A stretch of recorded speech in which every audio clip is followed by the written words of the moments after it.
What is gang stalking? Gang stalking is simply a form of community mobbing and organized stalking combined. Just like you have workplace mobbing and online mobbing, which are both fully recognized as legitimate, this is the community form. Gang stalking is organized harassment at its best. It's the targeting of an individual for revenge, jealousy, sport, or to keep them quiet, etc. It's organized, widespread, and growing. Some describe this form of harassment as a psychological attack that can completely destroy a person's life, while leaving little or no evidence to incriminate the perpetrators. 2. Who gets targeted? The people getting targeted seem to be single, women, minorities, outspoken individuals, whistleblowers, dissidents, people who have gone against large corporations, etc. 3. Goals of this hate campaign. The goal is to sensitize the target to a stimuli, isolate the target, make them destitute. The secondary goals seem to be to make the target homeless, jobless, give them a breakdown, and the primary goal seems to be to drive the target to suicide. 4. The gang stalks. The surprising thing is that gang stalkers can be found in every level of society. There is no real age barrier, gender barrier, and a variety of races do participate. In almost every occupation in society you can find people who are going along with this. Gang stalking for many is seen as a game, a sport to be played with another individual's life. Many do not understand or care that the end consequence of this game is to destroy a person. 5. Why they gang stalk? It is conceivable that the participants in the harassment don't even know why the person has been targeted, nor would most of these individuals have any personal stake in harassing the victim. Gang stalking is both an addictive behavior as well as a form of entertainment for the stalkers.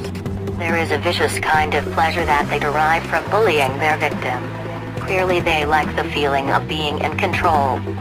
Like our society's current obsession with reality TV, this activity must inevitably gain popularity as the ultimate experience of reality entertainment.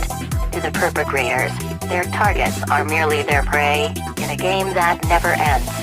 But make no mistake, whatever the reasoning behind it, this is a vicious and calculated hate crime. Others are blackmailed or forced into taking part in this activity. Others go along with it because they want to fit in and feel part of something that is large and powerful. Some are part of community groups who believe they are targeting an undesirable. Some are part of the informant groups within cities. 6. Methods used against targets. A. Classical conditioning. Getting a target sensitized to sounds, colors, patterns, actions. E.g. red, white, yellow, strips, pins clicking, key jangling, coughing, sneezing, whistling, fingers snapping, clapping, etc. B. 24/7 surveillance.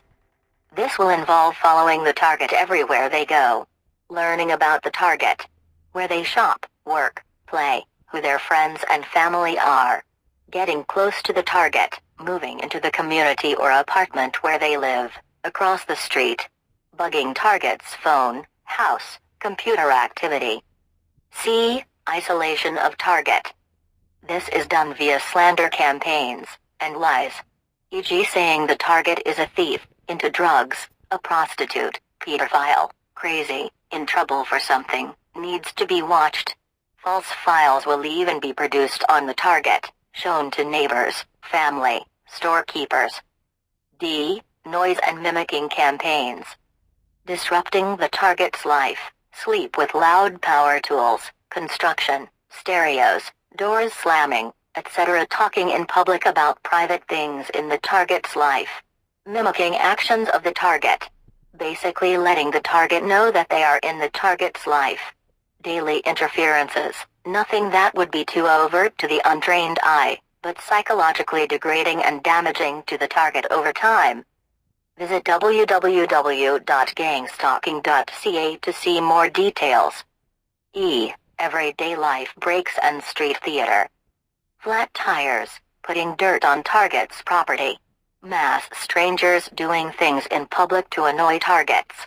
These strangers might get text message to be at a specific time and place, and perform a specific action.